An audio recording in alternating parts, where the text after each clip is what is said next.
My family ignored me my whole life for my perfect sister. But when my parents didn't show up to my wedding, I exposed years of favoritism, and my sister's $50K wedding became a disaster they'll never forget. I'm 28 years old.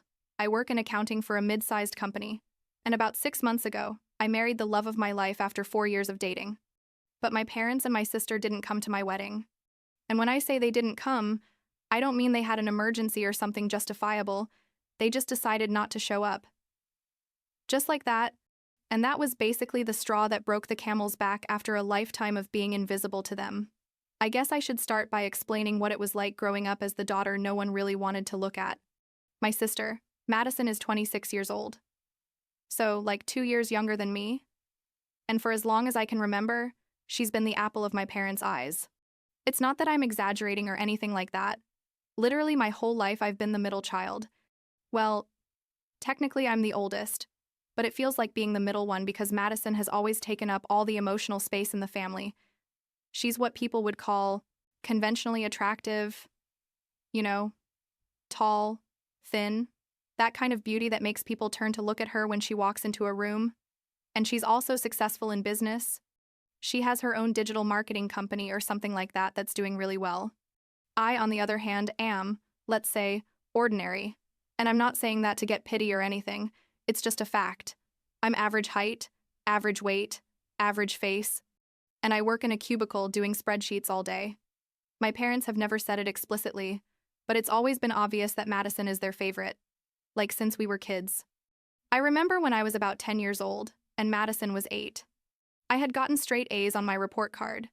I was super proud because I had worked really hard in math, which had always been difficult for me. And when I showed my mom the report card, she just said something like, "Oh, that's nice, honey," and put it on the refrigerator. But when Madison came home with her report card that had like 3 A's and the rest B's, my parents took her out to dinner at her favorite restaurant to celebrate and bought her the toy she'd been asking for weeks. I stayed home with my grandmother. That kind of thing happened constantly. You know what I mean? They weren't big dramatic events, just small constant differences that keep telling you you're not that important, that your sister is the star and you're like the audience. In middle school, things got worse because Madison started being popular and I was basically invisible. She was on the cheerleading squad, dated the cutest guy in school, went to all the parties, and my parents were obsessed with her social life. They literally spent hours talking about her activities at dinner while I sat there eating in silence. When I tried to tell them about my day or about the debate club I was in, my dad would listen for like 30 seconds before turning to Madison and asking her something about her weekend plans. I stopped trying to participate in conversations when I was about 15.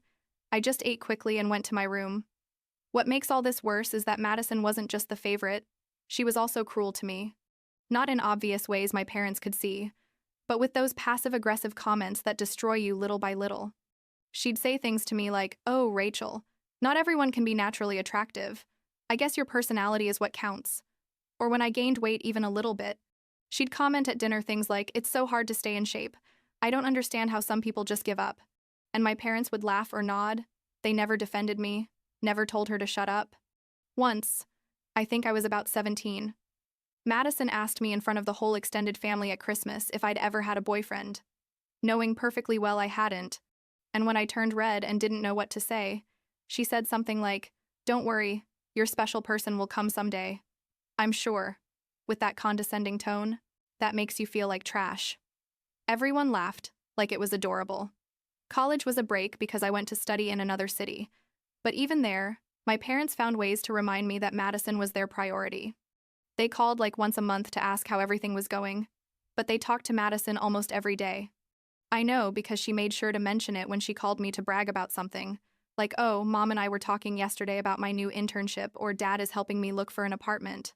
When I graduated with honors, my parents came to the ceremony but left early because Madison had a networking event in her city the next day that they wanted to support. They didn't even stay for the celebration dinner I had planned.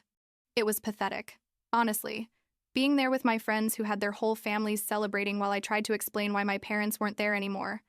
I met Tyler, my now husband, about 5 years ago when I started working at the company, where I am now. He worked in another department, but we'd always run into each other in the break room, and eventually we started talking.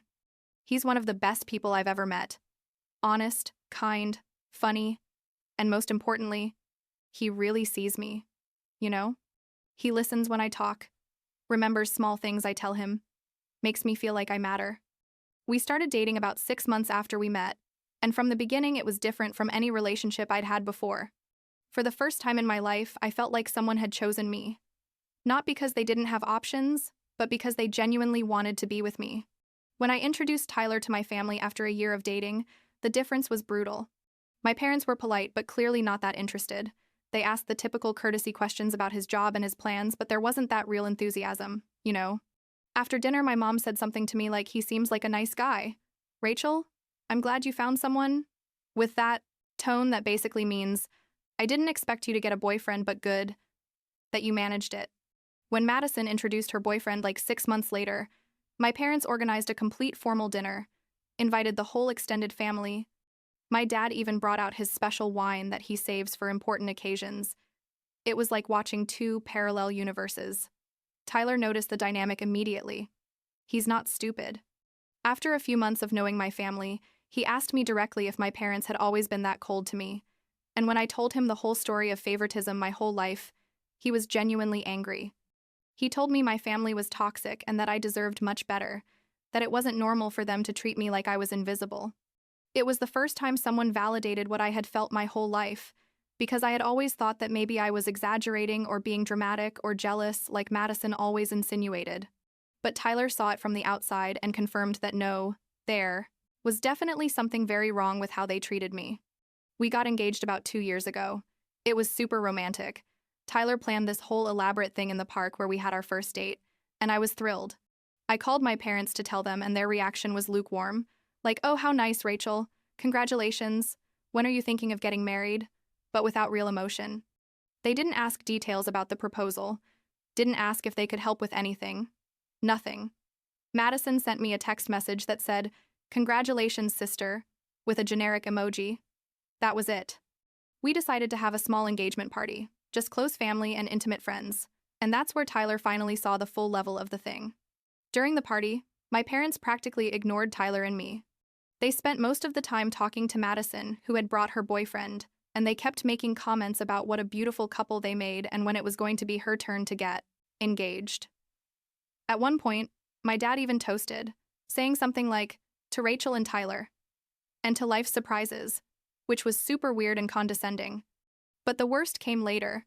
When Tyler went to the bathroom and passed by the hallway where the living room was, he told me he saw my parents consoling Madison, who was crying, and he heard my mom tell her, "Don't worry, honey, your moment will come."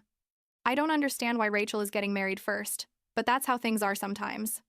When Tyler told me that in the car on the way home, I couldn't believe it. I mean, I could because it was totally something they would do.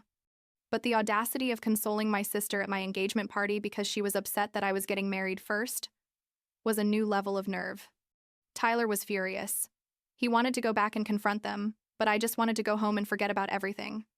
That night, I cried for hours. Not just because of what had happened, but for a whole lifetime of being the second choice. Of being Plan B. Of being the daughter who was never enough. We moved forward with the wedding plans. We decided to do something small and intimate because we didn't want to spend a fortune, and also we wanted it to be something meaningful for us. Not a circus to impress people. We sent out the invitations about 3 months before.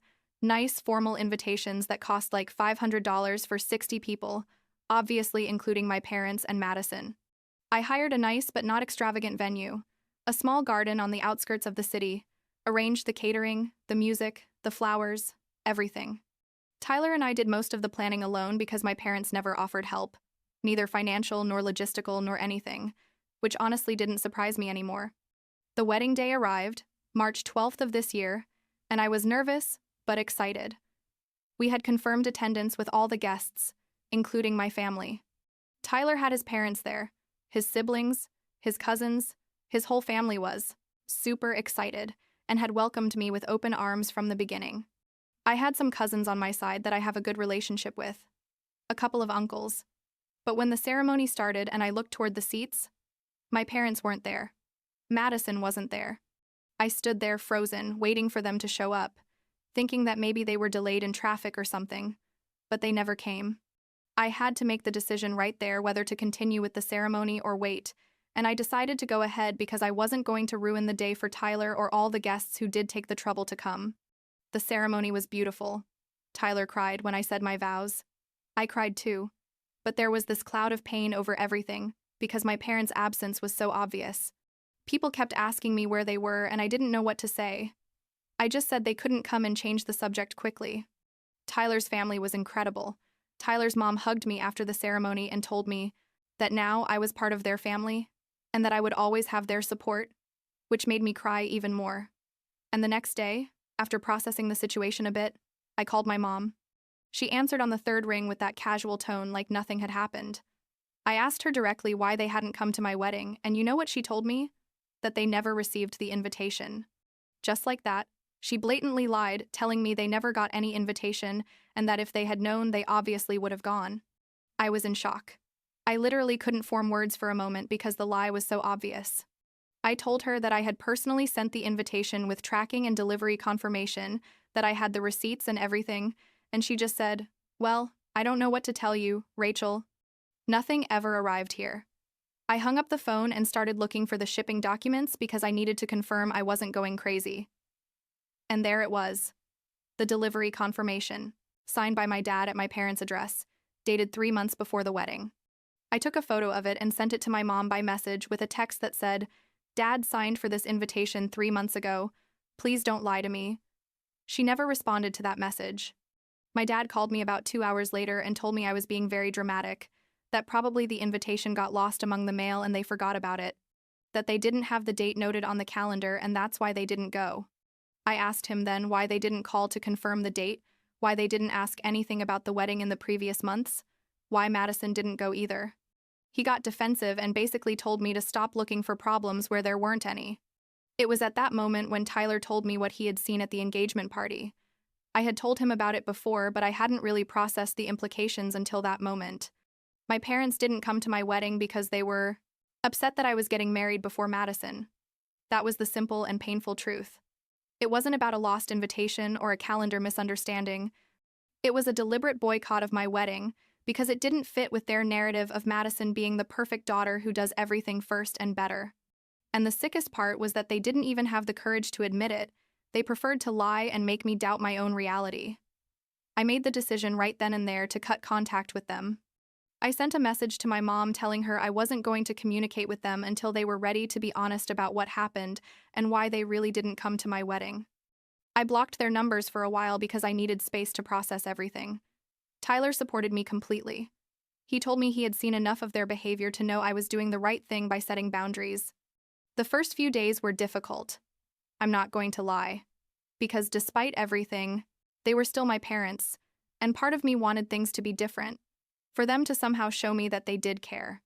About 8 months later, in November, Madison got engaged. I found out because I started getting messages from cousins asking me if I was going to go to my sister's engagement party, and I was like, "What party?" Nobody has told me anything. Turns out my parents were planning this super elaborate event for Madison. They had rented an elegant event hall, hired luxury catering, invited like 150 people. Basically everything they didn't do for me they were doing for her multiplied by 10. And they hadn't even bothered to inform me. I guess they assumed I wasn't going to want to go, or they just didn't care to include me. The cousins who asked me about the party also asked me why my parents hadn't come to my wedding. Apparently there were rumors circulating in the family, but nobody knew exactly what had happened. I decided to be honest. I told them the complete truth. That my parents had received the invitation, that they had chosen not to go, that they had lied to me about it, and that the probable reason was that they were upset that I was getting married before Madison. I didn't say it dramatically or exaggerate anything. I just told the facts as they had happened. The response from my extended family completely surprised me.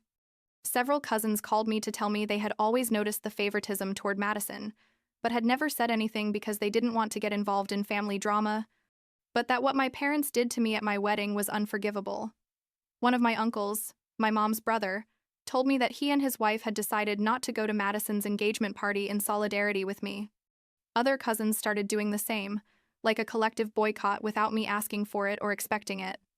When the day of Madison's engagement party came, like half of the invited guests didn't show up. My cousins, some uncles, even family friends who had known me since I was a kid. They just didn't go. I found out later from a cousin who did go, basically out of obligation to her mom, who is my mom's best friend, that my parents were baffled and Madison was furious, asking where everyone was. The party was apparently awkward because there was all this empty space and leftover food, and my parents had to keep making up excuses for why so many people had canceled. It didn't take long for my parents to realize what had happened. My mom called me. I had to unblock her number because she was calling from other people's phones, and she was absolutely hysterical. She yelled at me that I had sabotaged my sister's party, that I had been spreading gossip and lies throughout the family, that I was a horrible and vindictive person who couldn't stand that Madison was more successful. I told her in the calmest voice I could that I hadn't sabotaged anything, that I had simply told the truth to people who asked me why my own parents hadn't come to my wedding, and that if that caused the family not to want to support Madison, well, maybe they should reflect on their own actions. That's when everything really exploded. My dad grabbed the phone and started telling me that I had always been the problem child, that I had always been jealous of Madison since we were kids, that I could never just be happy for my sister. And something in me broke, you know? All that life of keeping things to myself, of swallowing the pain, of pretending it didn't affect me, came out at that moment. I yelled everything at him. I told him they had spent my whole life making me feel invisible, that they had never defended me when Madison was cruel to me, that they had favored everything she did while ignoring my achievements, that they had made me feel like I wasn't good enough to be their daughter. I told him that Madison crying at my engagement party because I was getting married first was the epitome of how sick our family dynamic was, that them consoling her instead of being happy for me showed them exactly the type of parents they were. I told him that not coming to my wedding wasn't a misunderstanding or a lost invitation, that it was a deliberate punishment for not following the script they had written in their heads where Madison did everything first and better. I told him I was sick of being treated like a supporting character in my own life, that I deserved parents who loved me as much as they loved my sister, and that clearly they weren't capable of that. There was silence for a moment on the other end of the line, and then my dad said something I'll never forget. He told me, "Rachel, if that's how you feel, then I think it's better that we're not part of your life, because we didn't do anything wrong, and we're not going to apologize for your insecurities." He said that everything I felt was a product of my own mind, that I had always been too sensitive, that Madison was easier to love because she didn't go around looking for problems all the time. He basically blamed me for their own favoritism, as if I had done something to deserve it. I just told him, "Okay, if that's what you think, then I guess we have nothing more to talk about," and I hung up. I cried for hours that night. Not because I missed my parents specifically, but because I had finally accepted that they were never going to change, that they were never going to admit what they had done to me, that I was never going to have the parents I always wanted. Tyler hugged me and let me cry. He didn't try to fix things or give me advice. He was just there, which was exactly what I needed. Madison contacted me like a week later.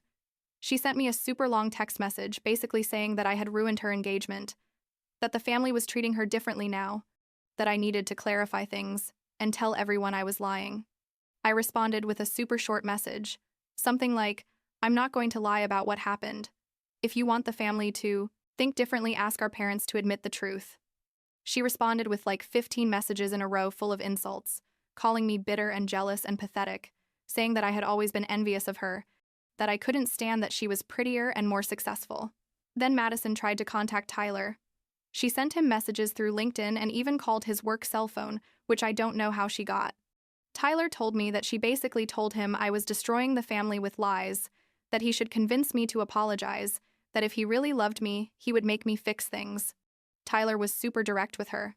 He told her that he had been present at family events, that he had seen with his own eyes how they treated me, that he had heard our parents consoling Madison at my engagement party, and that basically she and my parents could go to hell if they thought he was going to pressure me to reconcile with people who treated me like that. My parents made one last attempt to change the narrative. They started telling the family that I was lying out of jealousy, that Madison's wedding was going to be bigger and better than mine, that it was all because I couldn't stand not being the center of attention. But by that point, it was too late. Most of the family had already talked to me directly, had heard my version of events, and also several of them had witnessed the favoritism toward Madison for years. It's not that I was the only one who had noticed it. I had simply been the only one directly affected and therefore the only one who had mentioned it explicitly. My parents' attempt to paint me as the jealous liar basically completely backfired. More people sided with me. Some cousins who had originally planned to go to Madison's wedding canceled their attendance, and my parents ended up isolating themselves even more. Madison's wedding eventually happened last month. It was at an expensive venue with like 200 guests, but they were missing like a third of the Roppets. Family. I obviously didn't go. They didn't even formally invite me. I only found out through social media when photos started appearing. I'm not going to lie and say all this has been easy or that it doesn't hurt. There are days when I wonder if I did the right thing, if I should have just left things as they were and kept the family peace even if it was false. But then I remember the feeling of being at my own wedding without my parents, of having been rejected on one of the most important days of my life, of a whole childhood and youth feeling like I didn't matter. And I know that setting boundaries and walking away from that toxicity was the right thing, even though it hurts. Tyler and I are fine. Our relationship is solid and he's been my rock through all this. His family has completely adopted me. We celebrate holidays with them now, and they treat me with more love and respect than my own parents ever gave me. Some of my cousins are still in contact with me. We've built closer relationships since all this, which is ironic because my parents' attempt to isolate me ended up creating a support network I'd never had before. Madison and I don't talk. She's married now, and I guess she's living her perfect life with my parents adoring her as always. And honestly, I don't care. Last week was my birthday. I turned 29, and Tyler organized a small dinner for me with friends and some cousins. Nobody mentioned my parents or Madison. It was just a nice evening celebrating without all that family baggage. My cousin Laura told me privately that she was proud of me for finding the courage to walk away from a situation that was hurting me, that she knew how difficult it must have been, but that it was obvious I was better now. And she's right. I am better. Not perfect or completely healed, but definitely better than when I was trying to earn the love of people who were clearly never going to give it to me. I don't know what's going to happen in the future. If someday my parents are going to acknowledge what they did, or if we'll just keep not talking to each other indefinitely. Part of me still hopes that someday they'll understand, that they'll apologize, that they'll try to have a real relationship with me, but I'm not going to hold my breath waiting. I've accepted that maybe that's never going to happen, and I've made peace with that reality the best I can. For now, I'm focusing on the family I chose. My husband, his parents who treat me like a daughter, my cousins who supported me, my friends who have been there through everything. Turns out family isn't always the people you share blood with. Sometimes it's the people who choose to stay when things get tough.